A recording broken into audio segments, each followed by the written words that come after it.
Hammaga salom, assalom do'stlar. Bugungi videoda dastlab bilan birgalikda Birinchi jahon urushning sabablari, urush bo'lgan vaqt va urushning natijalarini sizlar bilan birgalikda bugun suhbatlashamiz. Qaytgancha kanalda yangi bo'lsangiz obuna bo'lishni unutmang. Qanimizga boshladik.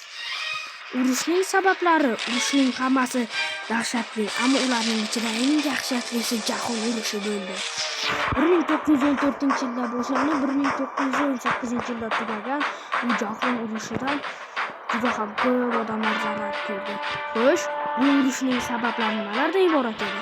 Qudratli davlatlar 1914-yilgacha dunyoning kuchsiz davlatlari hududlarini bosib olib, ularni o'z mustamlakachiliklariga aylantirib bo'ldi. Buyuk Britaniya, Angliya, Fransiya va Rossiya imperiyasi dunyoning eng yirik mustamlakachilik davlatlariga aylanishdi.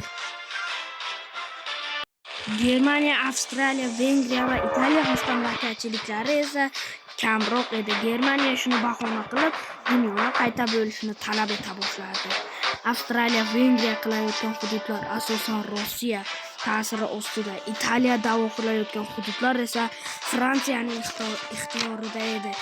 Shuning uchun ular Germaniyani qo'llab-quvvatladilar. Buyuk Britaniya, Fransiya, Rossiya, Germaniya talablarini rad etishdi.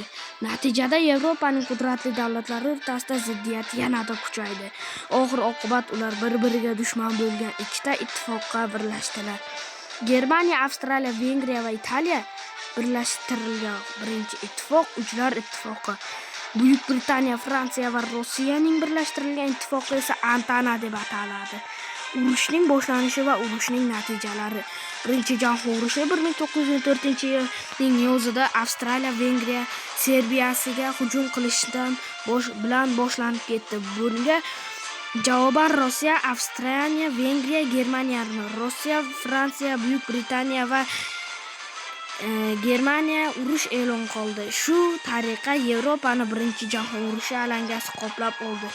Urush bora-bora dunyoning 38 davlatini o'z domiga torta boshladi. Urush boshlangach, Antana katta va'dalar evaziga Italiyani o'z tomoniga og'dirib olishga erishdi. Birinchi jahon urushida mutlaqo yangi qurollar, suvosti kemasi, xlorli gaz va tanklar qo'llandi. Germaniya suvosti kemalari hatto yo'lovchilar tashuvchi kemalarga ham hujum qildi.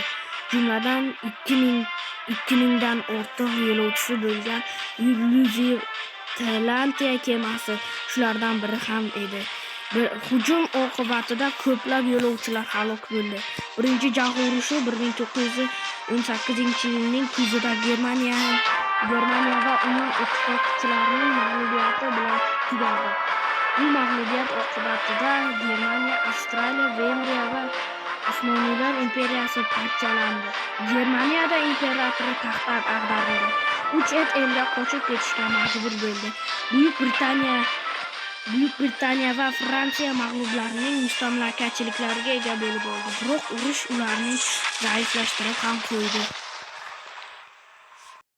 Rossiyada esa 300 yildan ortiq hukmronlik qilgan Romanovlar sulolasi hokimiyati 1914-yilda barham topildi. 1917-yilda urushga qo'shilgan AQSh urush qatnashchilariga qurol-yarog' sotish va qarz berish evaziga katta boylik orttirdi. U hatto dunyoning eng yirik mustamlakachilik davlati Buyuk Britaniyani ham qarzdor qilib qo'ydi. U jahonning yetakchi davlatlariga aylandi. Urushning insoniyat uchun fojiali oqibatlari. 4 yildan ortiq davom etgan bu dahshatli urush dunyo xalqlariga juda katta fojia keltirdi. Urushda 10 million kishi halok bo'ldi.